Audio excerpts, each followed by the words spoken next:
Hey everyone, my name is Nick Wignall. I'm a clinical psychologist and the founder of The Friendly Mind, a free weekly newsletter where I share practical, evidence-based advice for emotional health and well-being. All right, in today's video, we're going to be talking about performance anxiety.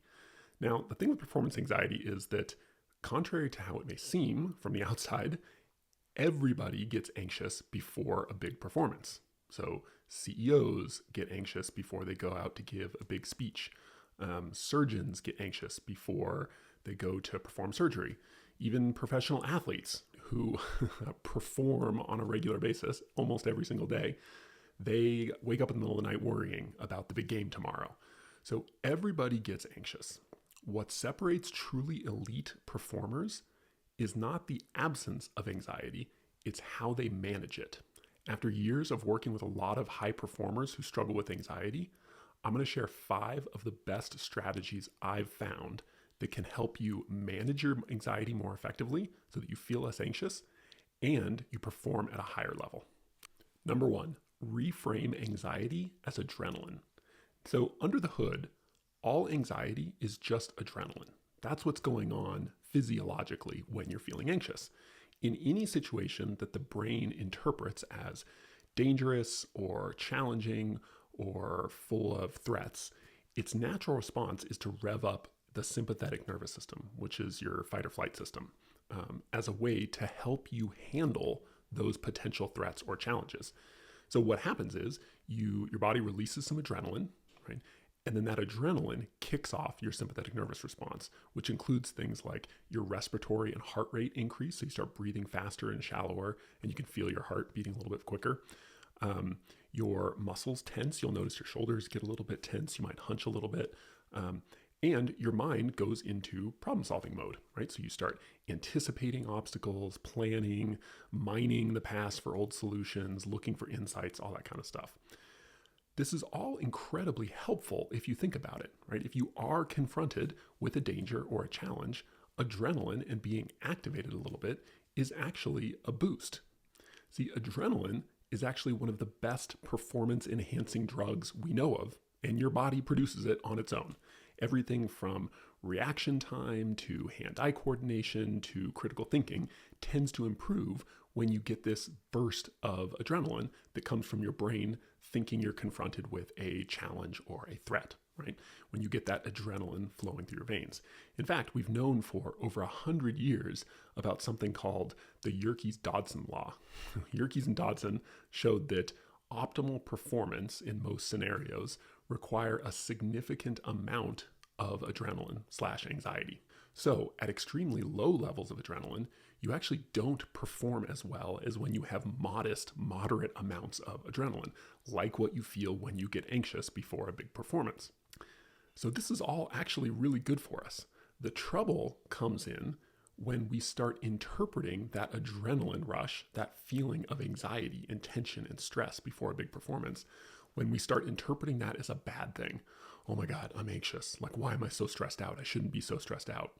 The problem is now you're telling your brain, not only is this thing out there that you're dealing with, your performance, not only is that a challenge, how I'm feeling is a challenge and a threat too.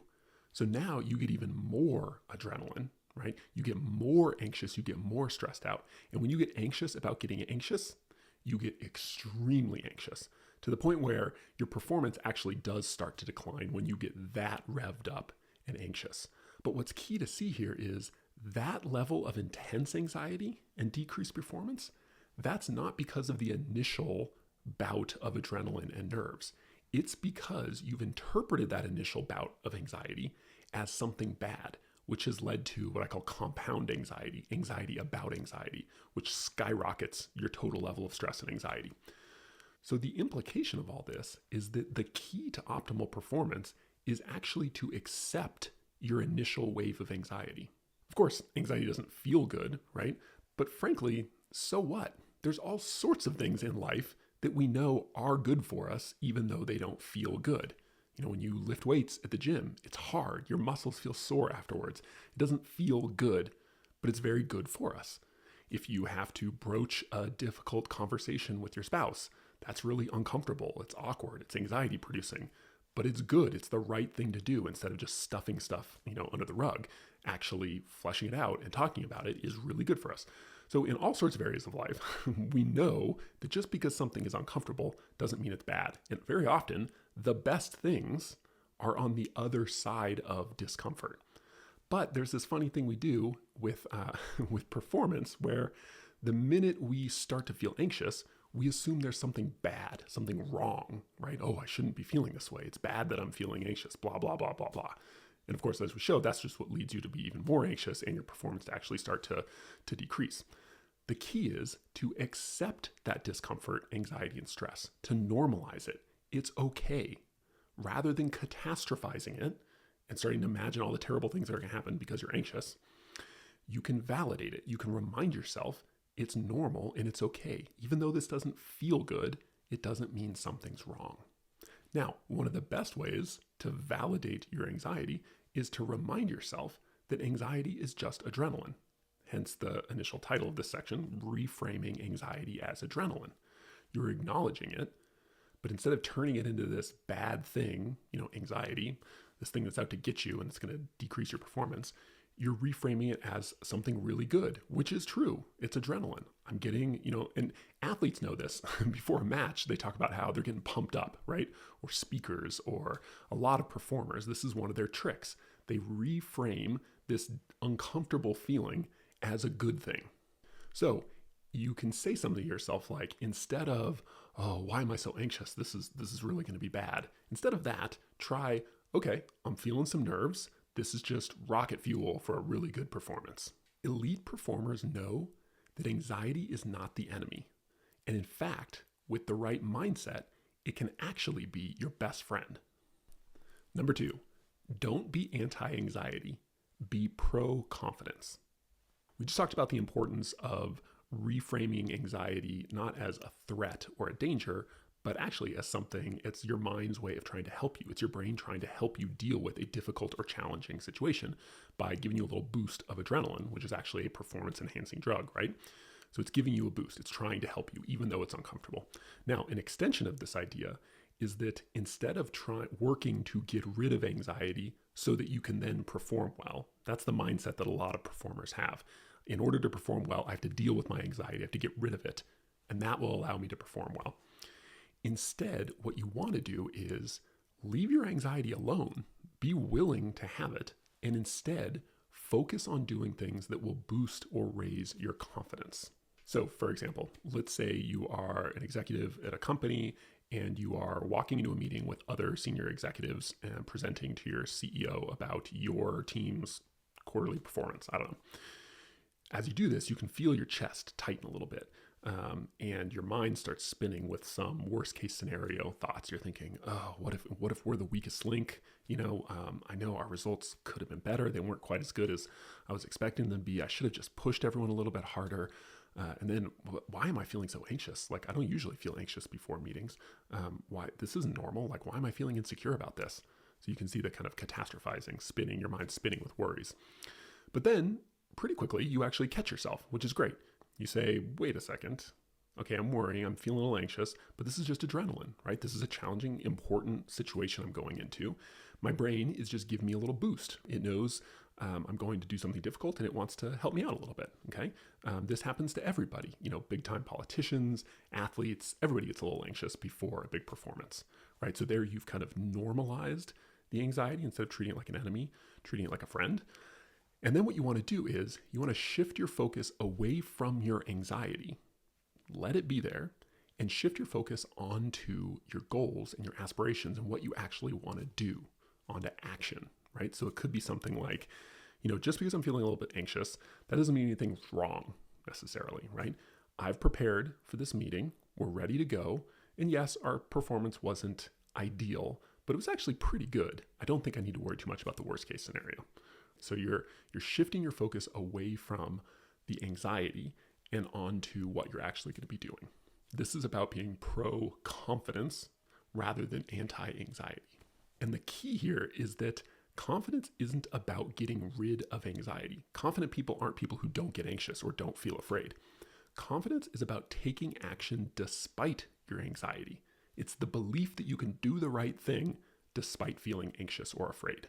If you think you can only be confident and perform well when you don't get anxious, well, you're really setting yourself up for disappointment and failure, because anxiety is inevitable. And like we talked about, it's actually a good thing. By another name, it's just adrenaline, which is a performance enhancer, and it's actually a good thing. So even if you could get rid of anxiety, I don't know that you would want to. Peak performance comes from having that little burst of anxiety. So you're never going to get rid of anxiety. You have to accept that. No amount of confidence is going to make you immune to feeling anxious or scared or nervous, especially before a big performance, right? Top tier elite performers, they know this. They understand this. They know that being anti-anxiety, spending all this time and energy trying to be less anxious, is only going to make their anxiety higher, much higher because of compound anxiety, and is going to hurt their performance. So instead of all that, what you need to do is, yes, you want to briefly acknowledge and validate your anxiety. Like we talked about before, you can reframe it as adrenaline and a good thing. But then after that, and that takes 5 seconds. It does not take very long. You don't have to have a little therapy session with yourself just because you're feeling anxious. Briefly acknowledge, validate it, maybe reframe it as adrenaline, and then shift your focus onto what you need to do, action. Think about, I remember watching the Olympics years ago and watching Michael Phelps before he would do one of his big swims. And it was amazing how he was just so in the zone. He had his music on, and he often had his eyes closed. And what he was doing is he was rehearsing, he was imagining swimming the perfect race. His focus was on his actions, the actions he was gonna take. He wasn't sitting there, worrying about what if I slip on the starting block, or what if so-and-so is faster than I am, or blah, blah, blah. No, his focus is on his action. It's not on how he's feeling. All that's to say, it's really important to build up the confidence mindset, which is the belief that you can perform well despite feeling anxious. And this belief, like all beliefs, comes from action. And in this case, the confidence mindset comes from taking action, doing the big thing despite feeling anxious. And the more practice you get, not focusing on getting stuck on the feeling of anxiety, and instead focusing on just doing what you need to do and being okay with the fact that you're kind of anxious, the more that belief is going to get stronger and stronger and stronger, and the easier it's going to be to do that in the future, to take action despite feeling anxious. This is what all of the best performers know. They don't not get anxious. They're just really good at accepting their anxiety and focusing on action and what they need to do. This is how they become so confident. So the next time you are approaching or getting ready for a big performance, some kind of big performance, instead of asking yourself, what can I do to be less anxious? What coping skill do I need to do in order to lower my anxiety? Forget about that. Don't be anti-anxiety. Leave your anxiety alone. Let it do its thing. And instead, you want to remind yourself that confidence is about doing what I know I can do despite feeling anxious. I can do the right thing even though I feel anxious. And the more you practice this, the stronger that belief will be. Number 3, defend your sleep habits. Now, this one's going to seem a little out of left field, so hear me out on this. One of the most underrated causes of excess anxiety is poor sleep habits. When we have chronically poor sleep, in part because we don't stick to good, healthy sleep habits, we have a much harder time keeping difficult thoughts and emotions in check, especially things like worry and anxiety, which, if they spiral out of control, can really impact performance, especially in high stakes situations. Of course, you see this all the time with kids, not necessarily with high stakes situations, but the impact of sleep, good sleep, on emotional regulation, right? The difference between a kid who is at the end of the evening and they got their usual nap versus the kid who missed their nap and is just holy terror, right? It's pretty obvious the difference. They're almost different kids in a lot of ways. The thing is, it's not just kids. This is true for adults too. We have a much harder time staying positive, regulating difficult thoughts and emotions in a healthy way, and generally being on our game if we've been sleeping poorly. It's much, much harder to do that. The problem is that many high-achieving individuals are so used to burning the candle at both ends that they don't even remember, really, what it's like to be genuinely rested on a regular basis. Now, of course, everybody knows intellectually about good sleep habits, sleep hygiene, stuff like that. You want giving yourself an hour or an hour and a half of kind of calm, non-striving wind down time before bed. or waking up consistently at the same time every morning, or not problem solving or worrying or reviewing your to-do list while you're in bed or awake in the middle of the night. Stuff like that. We all know this. We've all read the sleep hygiene lists. We've all heard this stuff over and over and over again. The problem is almost nobody actually does this consistently, really consistently, because there's always some excuse. It's, just this once, I'm going to check my email before bed because things are really crazy at work right now. That kind of exception making is the problem. If you think about it, it's a little bit like, imagine if, some athlete like Caitlin Clark said, oh, just this one time I'm going to blow off practice, right? Because I got to do something else. Or Steve Jobs says, oh, just this one time we'll release a really shoddy product and we won't worry about, making sure it's perfect. That's nonsense. That's crazy talk, right? But it's amazing how often we are willing to make exceptions for our sleep. We're willing to deprioritize sleep. And then we get surprised when we have a hard time managing nerves and anxiety and irritability before some kind of big performance. In any domain of life, the best of the best are there. They are the best because they're disciplined about the things that matter most. And while you are probably very disciplined about most of the important things in your life, there's some quirk about your typical high achiever where they tend to think of sleep as the secondary thing that's not that important.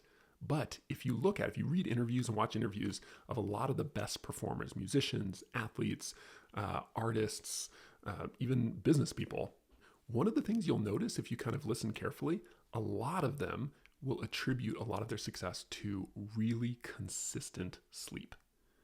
And what that means is they are committed to being disciplined about the good habits that help them sleep well. If you want to perform like a pro, you need to sleep like a pro. And that means staying committed to good sleep habits instead of compromising on them. Now, I've written about and done a lot of other videos on sleep, so you can check those out. But here are 3 kind of core suggestions that I would say provide a foundation for really solid, effective sleep habits. The first one is you want to build and protect a sleep runway. A sleep runway is a 60 to 90 minute period of time before your usual in-bed time that is completely 100% free of any kind of effortful, striving, goal-oriented activities.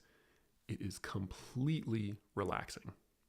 Now you have to be really almost perfectionistic about this and consistent.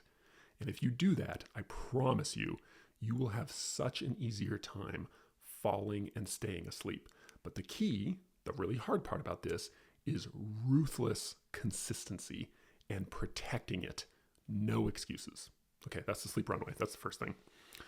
The second one is related to this, which is only get into bed if you're sleepy, not just tired. A huge mistake people make with sleep is that they conflate being tired with being sleepy. They're actually very different things. So the example I always like to give with this is, if you've ever run a marathon or you've seen people running a marathon, nobody falls asleep at the end of running a marathon. Everybody is dead tired, but just because you're tired doesn't necessarily mean your body's ready to sleep. And that's true in the evenings as well. So a big mistake people make, especially before a big performance, they've got some big performance coming up the next day. They think to themselves, well, I want to make sure I get good sleep, so I'll get into bed early. The trouble is, if you get into bed early and you're not actually sleepy, your body isn't actually ready to go to bed, what are you going to do? You're going to lay there, and eventually you're going to get frustrated that you're not falling asleep. Then you're going to start worrying, why am I not falling asleep? What if I don't get to sleep for another 3 hours? What if I get really terrible sleep tonight? My performance tomorrow is going to be awful.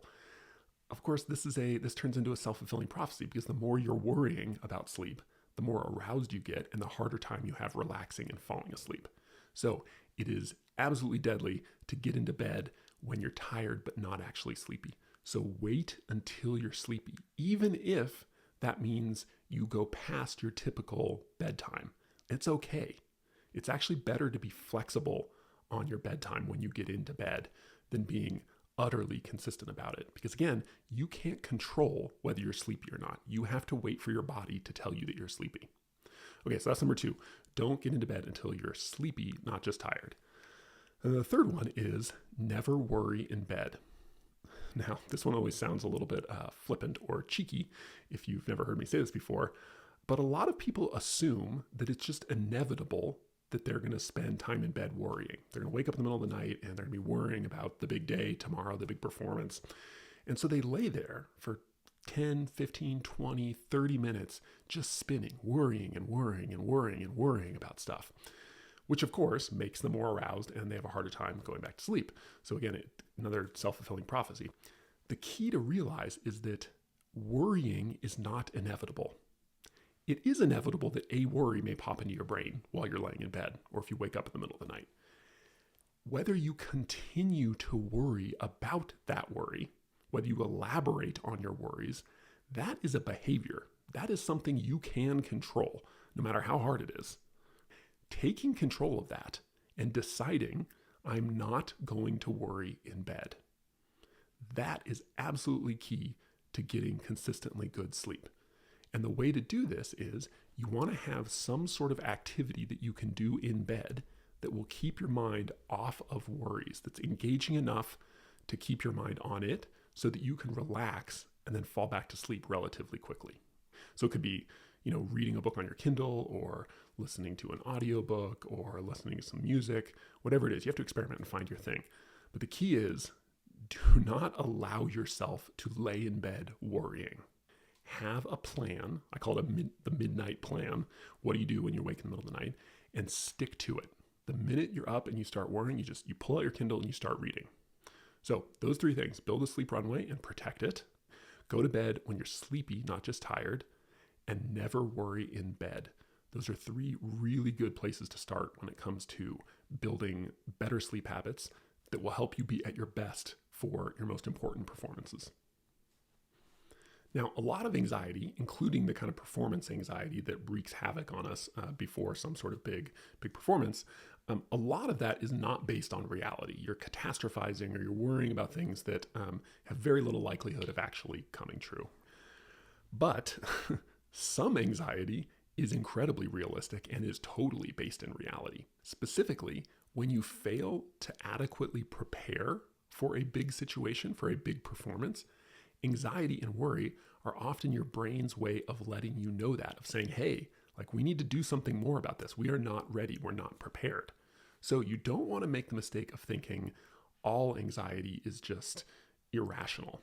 Some of it is very rational and it's trying to tell you something important. So it's good to listen. Now, the key is if you're getting anxious because you're not prepared, and a really important distinction to make is that preparation isn't just about the content of your performance. It's often about the performance itself.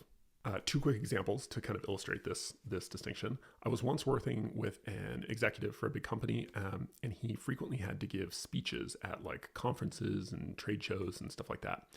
But he got super anxious ahead of them. And actually he performed pretty well, but he was working with me because he just wanted to I do all right, but I wish I didn't get so anxious and stressed out before these things to the point where the next day or two, I'm just a zombie and can't do anything because I get so worked up and anxious.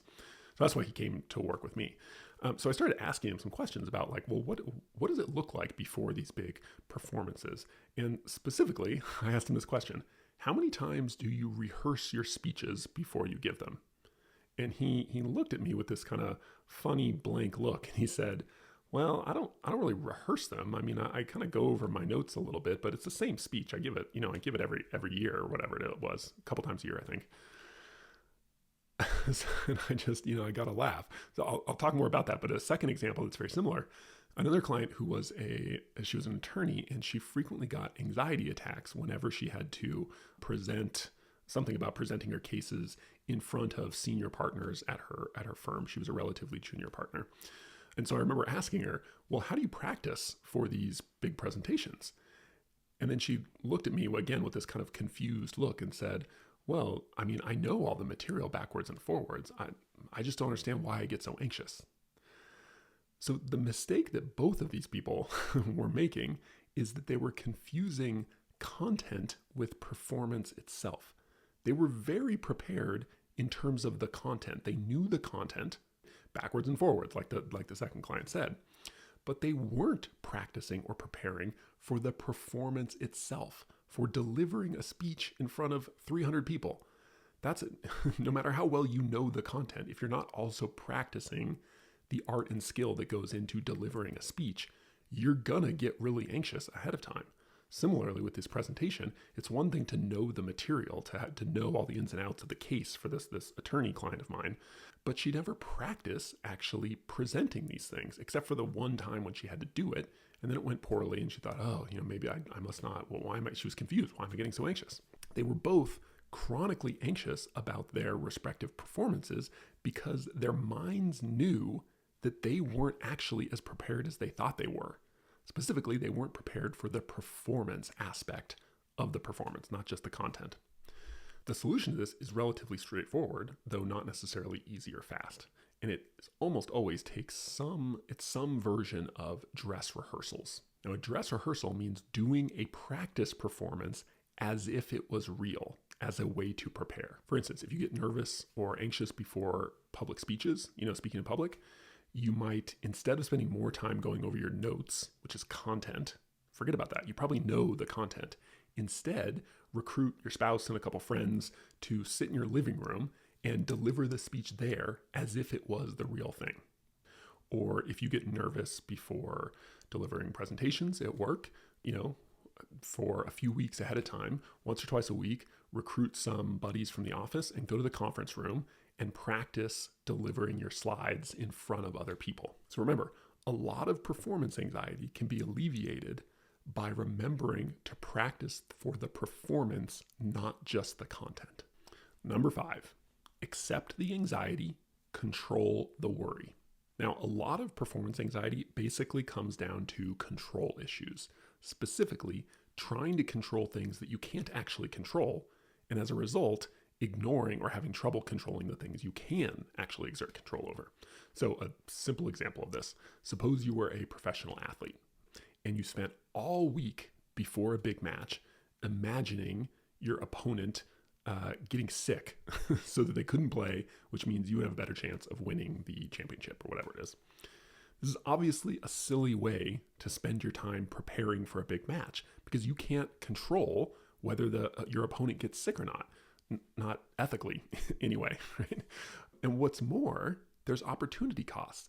By putting all your time and energy into this thing you can't actually control, that's all time and energy that could have been put toward doing something productive, like actually practicing or reviewing game film or whatever it is. And as ridiculous as this example sounds, it's actually a really common trap that a lot of high performers fall into.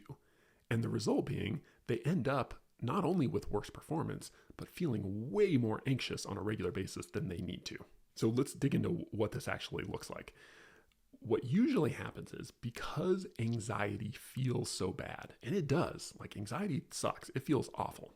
Many people fall into the trap of trying to feel less anxious. That is, they try to control their anxiety. This is an offshoot of what we talked about in an earlier section about being, a lot of people have an anti-anxiety mindset. They think that to perform well, there's this enemy anxiety and they have to get rid of it in order to perform well. Right? So a lot of people try to control their anxiety. By control, I mean like get rid of or fix. Unfortunately, you don't have control over your anxiety, not directly anyway. You don't have control over any emotion, frankly. You don't have a lever, on your brain that you can just like crank up to feel happier, or a little slider you can just like zoop, go down so that I feel less anxious. It doesn't work that way. Your emotions don't work that way. You can't control them directly. So trying to control your anxiety is fruitless. It won't work. But the bigger problem here with trying to control anxiety, not only will it not work, but again, it's opportunity costs. That's all time and energy that could have been spent controlling something that would actually help. And in the case of performance anxiety, that thing is worry. Now, people think of worry as this thing that happens to us. And that's true to some extent. Worries do just pop into our heads sometime. We don't decide to have them. But the much bigger source of anxiety is worrying. You experience a worry, but then you start worrying a lot about it, or you worry about the fact that you're anxious, or you worry about how the performance is going to go. And this feels like something you can't control, like your mind's just doing it. But it is something you control. Worrying is a behavior, but you can't learn to control it unless you start recognizing it as something you actually do have control over. So when we say accept the anxiety and control the worry, what we mean is don't put time and energy into something you can't control. Put it into something that, however hard, you can control and would give you productive results. Because if you spent less time worrying, you would have less excess anxiety and you would be more focused on your performance, the things you have to do to perform well. So again, takeaway, stop trying to control anxiety, start controlling your worrying instead. When you notice yourself feeling anxious, again, briefly acknowledge and validate that anxiety. It's okay, it's normal, it's a little rocket fuel for me to perform better. And then put your attention onto something more productive. And if you notice worries creeping into your consciousness, you want to notice those and again, allow them to be there, but don't get lost in them. Don't engage. I say, just because your mind talks to you doesn't mean you have to talk back. Just because your mind starts worrying doesn't mean you have to start co-worrying along with it. You just let it sit in the stands and worry. You take control over your attention and refocus it on what matters. Now, you're probably hearing that and you go, yeah, well, great, that sounds nice, but way easier said than done, right? That is super hard. And I agree. It is a very hard thing to do when your mind is, bombarding you with worries and you're feeling this strong pull to start worrying more. It's very hard to extricate your attention from those worries and put it on something more important, the speech you're giving or the conversation you're in or whatever the performance is. But like any skill in life, right, you can't just magically get better at it. It takes practice. And the best way to get better at this skill of attentional control, being able to decide, I don't want my attention on my worries, because that's just going to make me even more anxious and distract me from my performance. I want my attention over here on the performance, on the thing I need to be doing. In order to get good at controlling your attention, that's a skill you need to practice. And one of the best ways to practice this is to use what I call mindfulness training. And mindfulness training it's based on kind of standard mindfulness meditation practices. But the whole goal of it, it's not about stress reduction. It's not about spiritual enlightenment. You do it simply as an exercise to strengthen your attentional control muscles so that, it's helpful for a variety of reasons, but it's really helpful in the lead up to big performances so that you can stop trying to control your anxiety and instead take control over your attention and not put it into worries and instead put it onto something productive. If you're interested in learning more about this, I'll put a link in the description to kind of a guide I wrote on mindfulness training for attentional control. All you need to know, if you struggle with performance anxiety, here's the key. Stop trying to get rid of your anxiety and instead learn how to manage it better. And as we've talked about in this video, there are 5 really effective ways I've found to do that, to manage your performance anxiety in a healthy and effective way. The first is reframe anxiety as adrenaline.